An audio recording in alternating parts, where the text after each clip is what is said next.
It's the first time that my Rockets haven't been in the playoffs at 8 years, right? So I like the Suns, I do, but I don't love the Suns because I like Chris Paul's over there. The Clippers just don't look like they have it. You know what I mean? I just don't think the Clippers have what it takes. So you ain't riding with nobody. You just out there. You just No, no, float. no. I'm trying to figure it out. I'm trying to figure it out. You know, I mean, you I ain't like. figured it out by now, man. Yeah, if you just jump on, you just like a coattail jumper. If you I jump like. on right now, you know what I mean. So I you like don't want to Dallas. do that. I know other people that been like coattail jumpers. You don't want to be like that. I don't want to be like that. You know, I normally go down with the squad. But I will say that Luka Doncic, the boy's bad. Man, Luka's a bad dude, man. And watching him play the other night against the Clippers, and just how they can do whatever they want to him. They can try to double team him. They can do whatever they can try whatever. yeah. It's not going to work. He's going to go out there and get his. I tell you, man, he definitely looked like he having some fun out there. I mean, I'm serious, man. He looked like he's like at the park.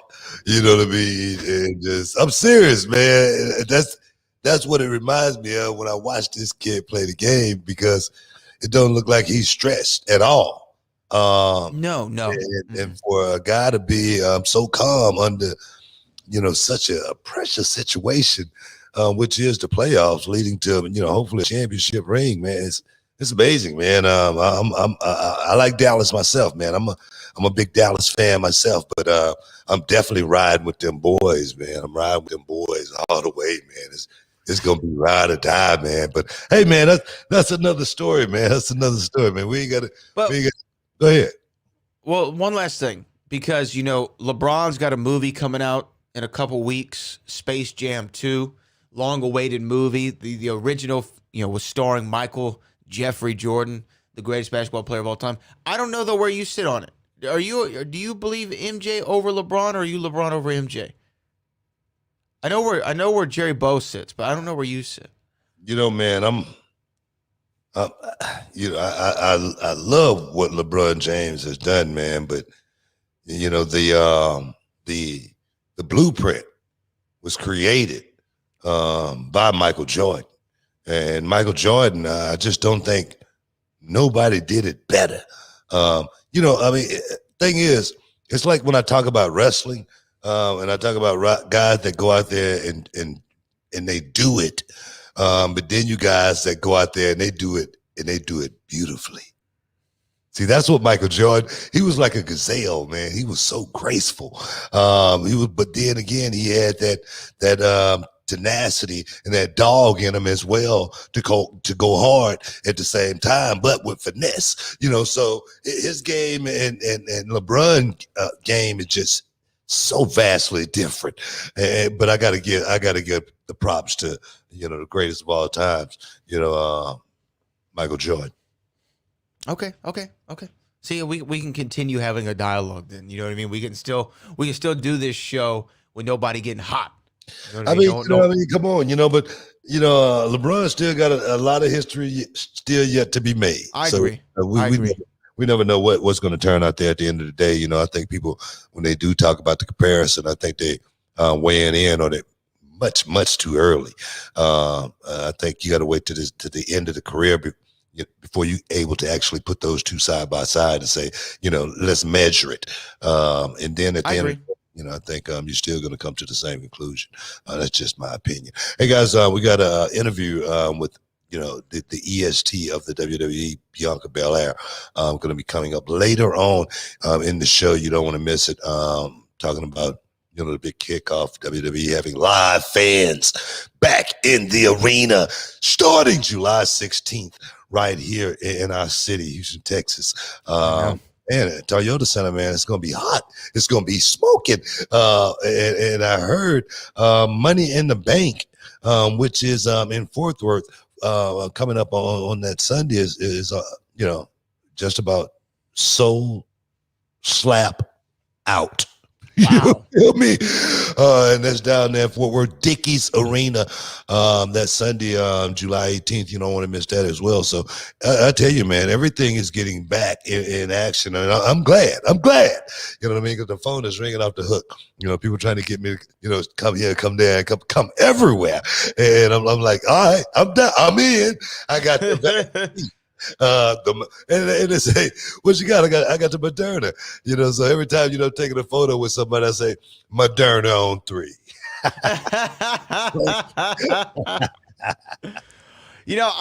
I've been thinking about just how much the locker room is probably looking forward to having those fans back.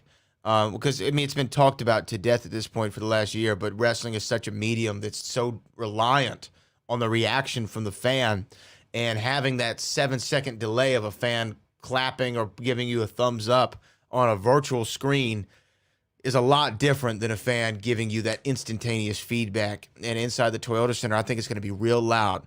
And tickets are on sale right now. You can get them at toyotacenter.com or Ticketmaster, wherever you get your tickets. And I'm excited to see what kind of show. That's really the question, because we got WrestleMania. WrestleMania is WrestleMania. But I wonder what kind of show they're going to put together for that first show back. It's got to be special. I mean, what? That's why you got to listen to the interview with Bianca Belair, because she's going to tell you exactly what kind of show it's going to be, and what the feeling is going to be like with fans inside the arena going stupid nuts. And myself, man, it's in Houston. Even though I'm probably not going to be booked for that SmackDown event. Guess who's going to be in the building? Who's going to be in the building? Who's going to be in the building? So definitely looking forward to that, guys. And I tell you, man, like I say, just watching the basketball games, the playoffs with fans back in the arena, you see the energy, bro. It's amazing, man. It is really night and day when it comes to having. I can't imagine, after seeing the night and day difference now, having a pandemic in our era and having to go through that. Man, it would have been tough. Guys, stick around. I know you got something to say. Stick around. We're in the Hall of Fame. We'll be back in a minute. Hey, what's up, guys? It's Booker T, 6-time world champ, 2-time Hall of Famer, and this is for all up-and-coming professional wrestlers, male and female. You want to know the ins and outs, the do's and don'ts. You got a question, I got the answer. If you want to know how, join my masterclass. Go to realityofwrestling.com for all the information, starting on Thursday and every Thursday after that, guys. Don't miss out. Don't get shut out. And I know you can dig that.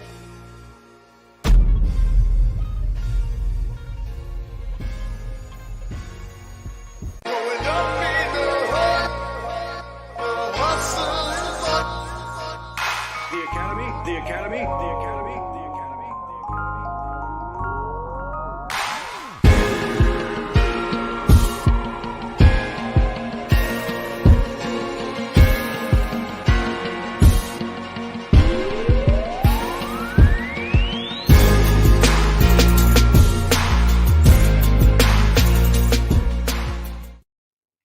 Shoop, welcome back inside the Hall of Fame, guys. What's going on in the world of wrestling right now, man? What's going on in the world of wrestling? Well, I tell you what's going on in the world of wrestling. What's happening, Book? Adnan Vert. Is that the way you pronounce it? Verk. Adnan Vert. Put the K on the end of that. He is no longer at the announce table on Monday Night Raw. Soon to be replacing him, actually immediately replacing him, formerly of the Bellator, I think, formerly from the UFC, and now sitting at the table at Monday Night Raw, Jimmy Smith. So what a big difference. Verk, man, let's talk about Verk for a second. And I remember meeting him in the locker room. Normally, we convene, as commentators in one area, and he came up to me and he introduced himself. And I almost gave him the, it doesn't matter. Why would you do that? Because a lot of times, a lot of young guys come into WWE and it's, you know, it's so many people there as it is. You're trying to make sure you remember everybody's name.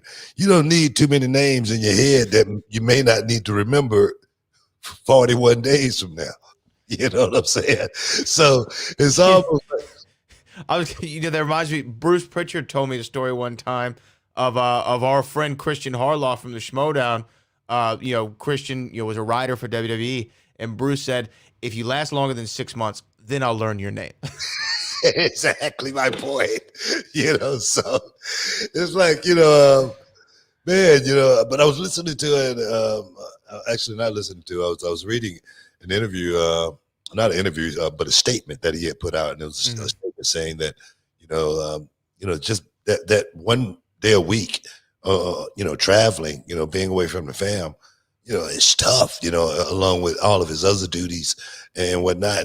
And I'm gonna tell you right now, people might say, "Oh man, that's a bunch of crap. It's only one day out of the week."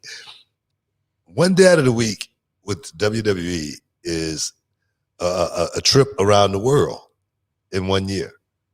It really is. And I'm not jiving, and a lot of people don't understand that. And they say, "Man, Book, you got to be missing being on commentary, man. Get back on commentary." I'm like, bruh, 52 weeks out of the year, I'm gonna be in the pay-per-view. I'm gonna be somewhere around the country, in a different city, around the world, no matter. And I tell you, Adnan, I understand where you're coming from. I mean, if that's the case, I think a lot of people loved his work. I'm just saying. What? Well, what? this is what I was saying. What the Adnan Vork experiment taught us is that not anybody can be a wrestling commentator. Well, right? It's just not for everyone. That's true. Go ahead. It's just not for everybody. Adnan, I'm sure, is more than adequate. I'm sure he's expert. He's the excellence of execution, if you will, to borrow a phrase from Bret Hart when he's talking about baseball. When he's there in Bristol doing his job for ESPN or the MLB Network, I'm sure you couldn't shake that guy at all. But you take that and you pluck him out of the baseball world and the ESPN world and you drop him in this crazy world of sports entertainment and expect him to be the next Jim Ross or the next Gordon Soley or the next Bobby Heenan or whomever, your favorite Hell, one of my favorite commentators is Vince McMahon himself. You can't expect that from somebody who said he was doing his research on WWE.com trying to learn the names of moves and where people are from, right? You have to have a certain, you got to love this industry to be able to do it. You got to have watched it. You've got to have been around it. That's why a lot of those guys, they don't just start on Raw. They work their way up, right? You're going to have to, we've had a lot of people go over there where you've seen someone work their way up from the bottom, learn it the right way, and then you get the main spot. And Adnan came in, he gave it the college try, and I think that from the first show after WrestleMania, the fans, Adnan, I'm sure, Vince, and whoever else the decision makers are, were all probably like, yeah, this isn't going to work. You could tell from the first show, and it's no fault of his own. It just was obvious as the day is long. You know what, man? It's like when you go home and you look at it yourself, and you say, "Yeah, I kind of suck tonight." And the thing is, I understand because I had plenty of those nights. Absolutely, everybody has. If you've been in any kind of any job, this is my thing. I've done the commentary. I was supposed to only be on commentary, I think, for like 3 weeks. Right. Literally supposed to be like a 3-week job, and it turned into like a year or something like that, right? And at the end, I tell you, I was totally losing I wasn't getting better. I can tell you that. I was getting worse before I was getting better, just because sometimes I will be watching certain matches, and those certain matches didn't get me to the point to where I wanted to be. At one point on television, I said, "I want to see a effing fight." and they go, "What?" And I lost it. I think that was the last day I did commentary. And Cole and Corey Graves, they're messing with me about it at the bar. And I'm going, I didn't say that.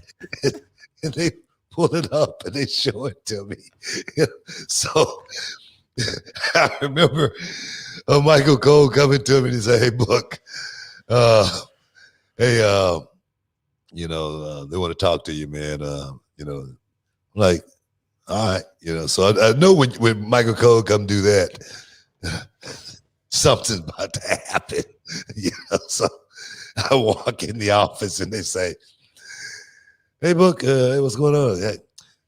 Hey, Book, we're thinking about going in a different direction, and take you off commentary, and kickoff shows, you're really good at that." So I'm like, "Yeah, I'm cool. All right, Then I go, "Hey guys, I was gonna come and talk to you guys about it."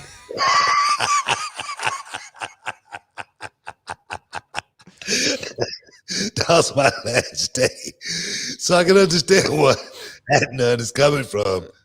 How do you think Jimmy Smith is gonna do in that seat? Not much better. I'll be honest with you. I got love for Jimmy Smith. I do. He could be phenomenal. We're joking, but he could be phenomenal. But again, it's taking somebody. At least MMA is a closer comparative than baseball, right? Yeah. It's a combat sport. You have to elicit certain reactions. Again, and I know they've even tried to lure over Mike Goldberg at one point, was going to come in and be a Raw commentator. So at least it's closer. I still think that you need to have somebody who understands inside and out that business and understand the job of the play-by-play. For years, I've never understood why Michael Cole would get crapped on by the fans sometimes, because if you listen and watch what Michael Cole does on a weekly basis, he is a savant. He is sensational, right? Yeah, He's extraordinary. He Yeah. really is. He is highly proficient at what he does for a living. And not everybody can do that job. There's only been a couple who's been able to pull it off.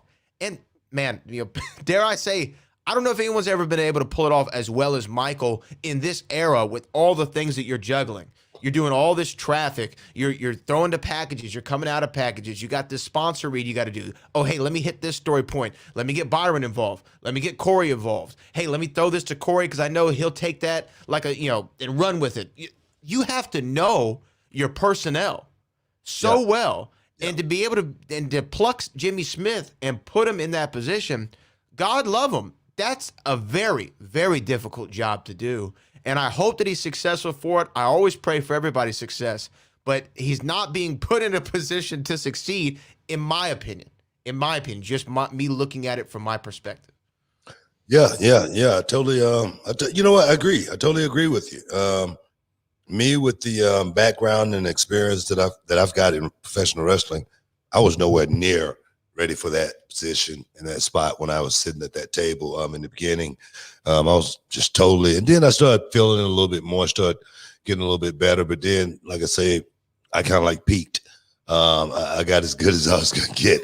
But I tell you, I remember when I think you probably were walking out of the meeting, or maybe it was later on in the day, but you called me and you're like, "Hey man, they took me off commentary." And I didn't know that I could hear a smile from over the phone, but I could hear a smile. I didn't know that was possible. I was happy as hell, dog. I swear, I went in there and I told Corey Graves. And he saw me and he saw how happy I was. He couldn't believe it. He was like, "What is wrong with you?" I said, "He took me off commentary." Oh man. But put me on the kickoff show. WWE backstage. I'm coming hard. I'm coming, correct, with knowledge and intellect. Hey guys, you're in the Hall of Fame. We'll be back in a minute.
Welcome back inside the Hall of Fame. Will All Day. Speaking of reality wrestling guys, got a big show going down on the 12th next month. You don't want to miss out on that show. Reality wrestling is going to have 300 people in the building. One of those guys is going to be Will All Day. I was reading on the internet on one of the sites yesterday. He was the wrestler of the week. It's awesome seeing one of my guys. Will All Day. I remember when Will All Day, he came to my office and he said, man, he wanted to be called Will All Day. And I was like, man, Will All Day, that sucks. Yeah, why are you going to be called Will All Day? I'm like, look, man, we're going to be calling you Will Lockhart, all right? So we call him Will All Day Lockhart. Okay, all right, that's cool. It's somehow, over a period of times, he figured out how to drop that Lockhart, now back to Will All Day. And what's crazy is he's being featured as the wrestler of the week, as Will All Day. Hey, bro, take it and run with it as long as you possibly can. That's what I'm all about. I've always been a big fan of Will, whether he was Lockhart, Will All Day Lockhart, or Will All Day. Hey, we got about a couple super chats to get to. I think that we should hit before we move on. Do it now. I do it for you. D Idol God with the 199. Booker, what is the favorite title that you captured? I think that you've talked about this before. It was even almost the subject of your A&E Hidden Treasures, right? I mean, the TV title is the one you've loved. Oh man, the Global Tag Team Championship. Global, okay. That was my favorite. Championship winning. I tell you, man, it was an awesome night. My family was there. On the documentary, it shows my sister. She's smiling, a big smile on her face, So the Global Tag Team Champions was, there was like that spark, that lit the flame. It was like, man, you guys got something here, And I remember and guy down in Texas, down in Dallas, Texas, by the name of Maniac Mike Davis. He used to always tell us, man, you guys have got it, man. You guys are going places, man. You guys are going to get there, man.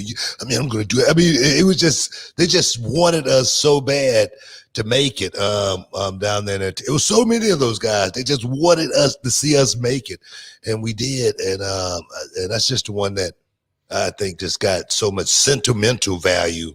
But right. I did more than anything. I wish I had those somewhere, on the wall. I wish I could find them, put them in the archive. I hear that. DJ Richardson with the $5. Appreciate you, DJ. When in the ring with The Undertaker, does his gimmick legitimately scare you a bit, or do you feel 100% comfortable as the man behind the gimmick? When you're in the Tombstone. Tombstone worries you just a little bit. No, man, when you're getting ready to take that bump right there, man, it's the scariest bump in the world. And I remember, I remember working with The Undertaker, and we was going to do the Tombstone spot to where he has me in the Tombstone, and then he falls back, and then I got to pick him up into the Tombstone. And God, man, I remember doing that. And he was so damn heavy, trying to make sure I got him up. And when I'm falling and messing that thing up, and then back into it, bang, and he hit me with it.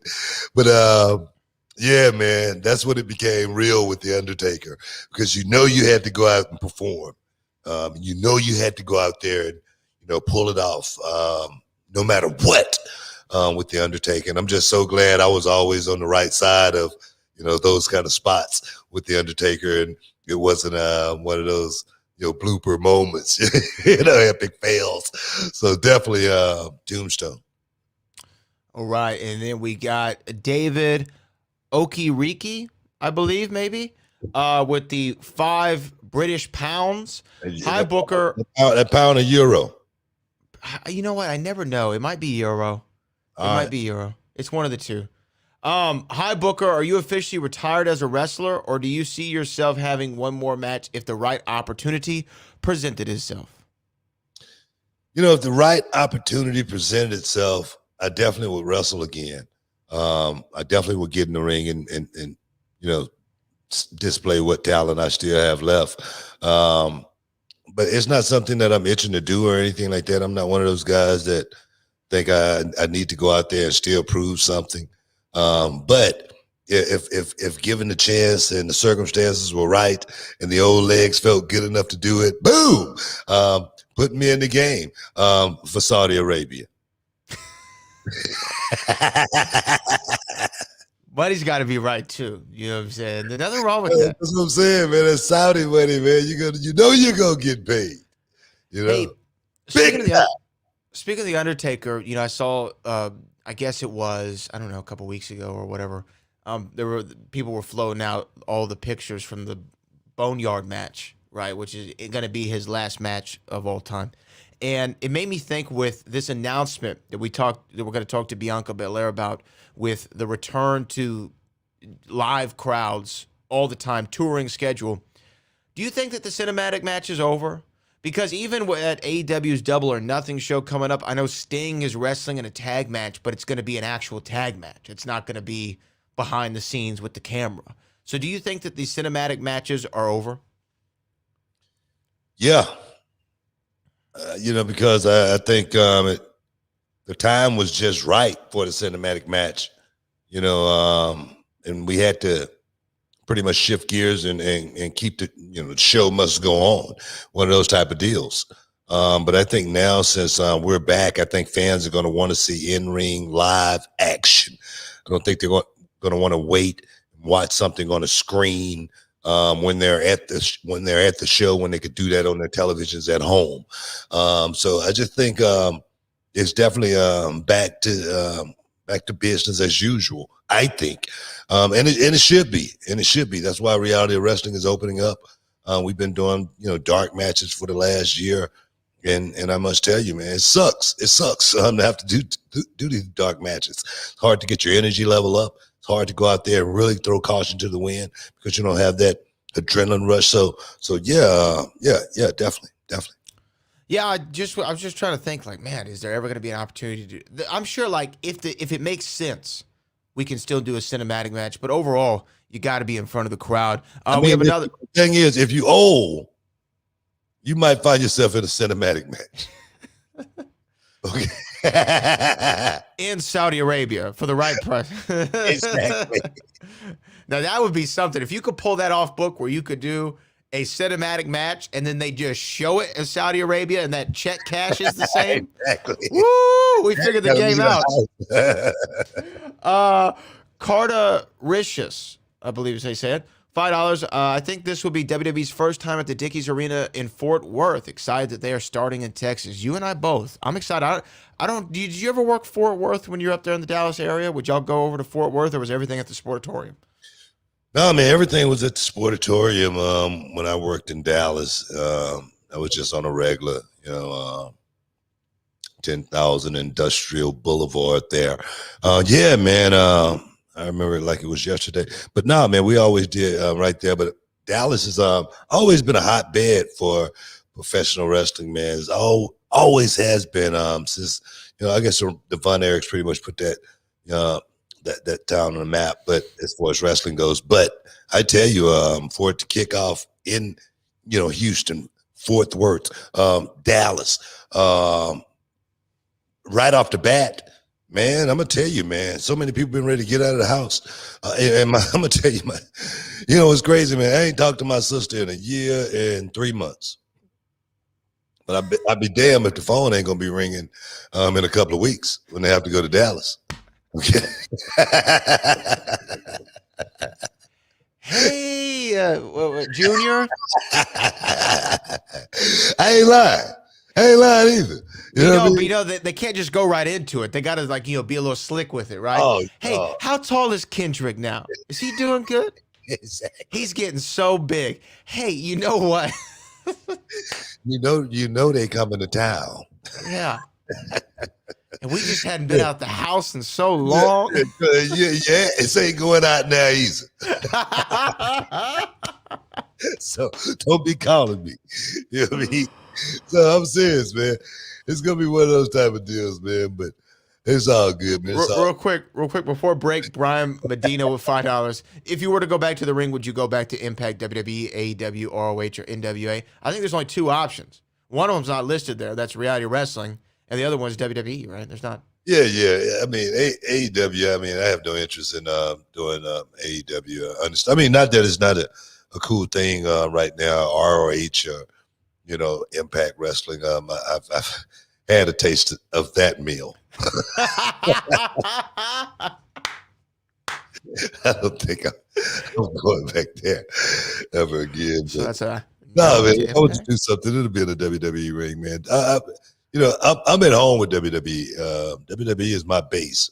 I don't know about all the rest of them suckers out there, but for me, I like work for WWE, and I've been having fun with the company now for almost 20 years. Wow. I don't know too many people can say that they've had a run with the company for almost 20 years.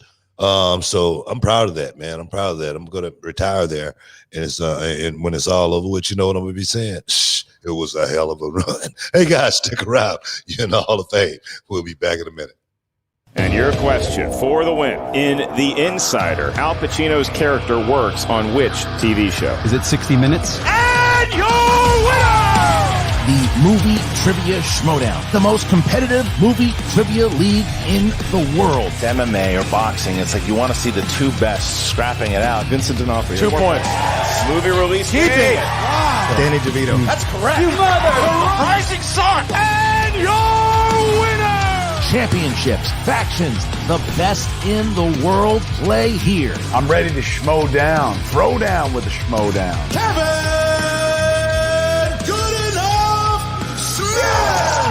This is why we play the Showdown. The professional sports league of movie trivia. This isn't bar trivia. This is the Movie Trivia Showdown.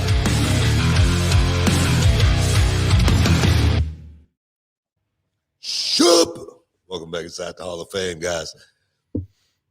No, we got Bianca Belair going to be coming up with an interview that we did talking about the comings up of Bianca Belair, the rise, man, the ascent of Bianca Belair. I mean, it seemed like it was so quick. When we used to say back in the day, gonna put the rocket on you, send you straight to the moon. That's exactly what has happened with Bianca Belair. And guys, you got to hear it right here inside the Hall of Fame. But what I want to talk about, something we didn't get a chance to talk about on Monday. And I hate to interrupt, Book, but we do have 2 large super chat donations that are still in the world of wrestling. When you do that, you say breaking news right now. We have 2 $20 donations, so we got to get to both of them real quick. Yeah. RDAB, who's a regular. I think Michael Cole was better as a backstage interviewer. I grew up on Vince, Gorilla, Jim Ross, Tony Schiavone, and Joey Styles. Cole did botch Banks versus Belair. Better that he calls tape SmackDowns and live Raws. Well, RDAB, I completely disagree with you. I couldn't disagree with you more. But that's all right. It's your opinion. I mean, everybody got their opinion, man. You can't hate on a man for having his opinion. No. One name on that list right there, Joey Styles. I wish Joey Styles would have got a bigger chance at calling commentary for WWE, sitting at the table, SmackDown, Raw, NXT. NXT, man, I think he would have been great for NXT. My God. Oh man, I mean, and I don't know. I mean, a lot of people, his commentary might rub them the wrong way. But for me, man, as a fan watching it, he brought that match to life every time I ever listened to him. So that's one name on that list that I just wish would have got a better chance. You know what? Joey Styles, I always liked him. I have a newfound appreciation for him over the last year because, calling some shows for reality wrestling solo, right, by yourself, as he did for 7.5 years for ECW. That is so difficult, and he never made it. It never sounded like there was one person. Do you know what I mean? Sounded like there was a chorus, it didn't orchestra. It didn't seem like it was any pressure for him to do that job. No, yeah, he was great. He was great. Yeah. And then real quick before we move on, again, David again with the $20. $20 either euro or pound. Somebody's gonna tell us. Am I right in thinking divas like Trish Stratus, Lita, and Tori Wilson would struggle to athletically hang with the women of today, such as Banks, Charlotte, Bailey, Lynch, and Bliss. What do you think, Boom? Nah, I mean, he's not wrong. David's not wrong. I mean, the ladies back then, they did it, and they did it very, very well. But the ladies now, they're younger, they're faster, they're quicker, they're stronger. That's just what's called evolution. You know, it's like for me, if I got in the ring with Roman Reigns, Roman Reigns would be, just much more equipped to be able to handle that situation right now, just because it is truly his time. Just for all of those ladies at once upon a time, it was their time. But right now, it is Charlotte time. It is Sasha Banks' time. It is Bianca Belair's time. And I think David is not wrong for thinking that way. So, there you go. Thank you, David, for weighing in on that. I think though, some of them, like Trish, it's kind of like the Ronda Rousey, right? In MMA, is someone had to come in and knock the door down, make it possible for women wrestlers to be looked at differently. I think that Trish and Lita had as much to do with that as anybody in the history of this company. So, but I understand what you're saying. The evolution of the performance side athletically has definitely taken a big step up over the last Lita, they'll rather be at WrestleCon. Hey, man. No bumps, but the Making same payout. Making some money. I'm serious, man. I'm serious. We got another one. Go ahead. Last but not least, the CJ Kyles. Hey, Book, give it to me straight. Is 30 too old to get into wrestling? I have no kids, and I'm in great shape. What do you think? I mean, 30 is not too old. You know what I mean? 30, Batista was 30. Yeah, he broke in. Let me tell you, 30. Let me. I'm gonna be honest with you. 30, you are on that threshold because the clock is ticking, and you have no time to waste. You got to get in there. And you got to do it and do it very, very quickly. You got to have a game plan. You got to have focus, and you got to go out there and you got to execute exactly what you're there for. If you're just going out there to play around and be a weekend warrior, that's one thing. If you're going on a ride, a journey, just to say you did it, that's one thing. If you're trying to get to that next level, there again, planning and execution is very, very important at 30 years old, because like I said, the hourglass is that there it is. It's winding down. It's ticking.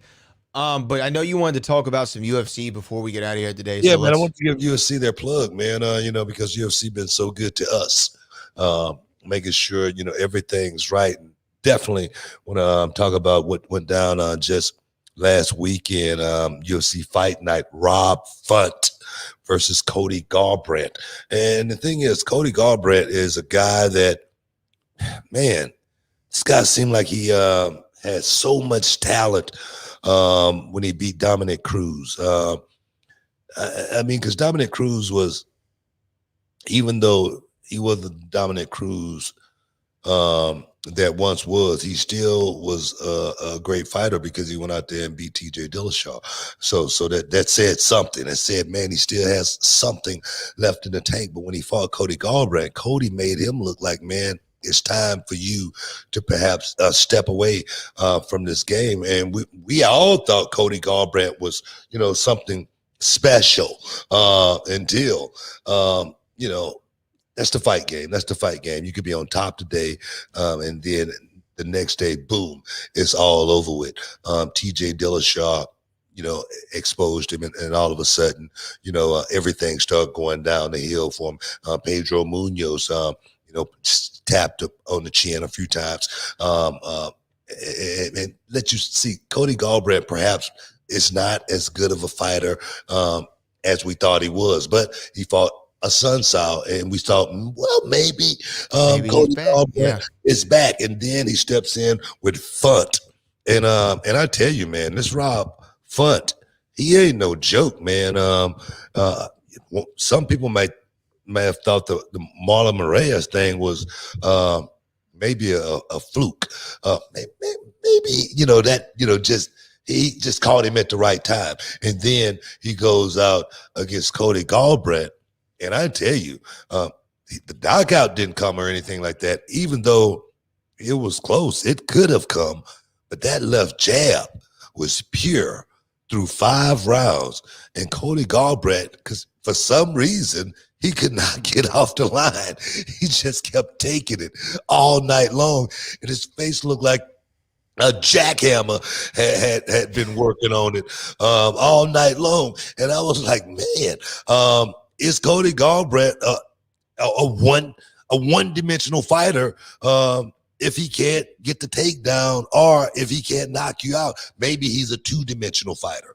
Either get you down, if that doesn't work, either knock you out. If that doesn't work, he has no plan from that point on.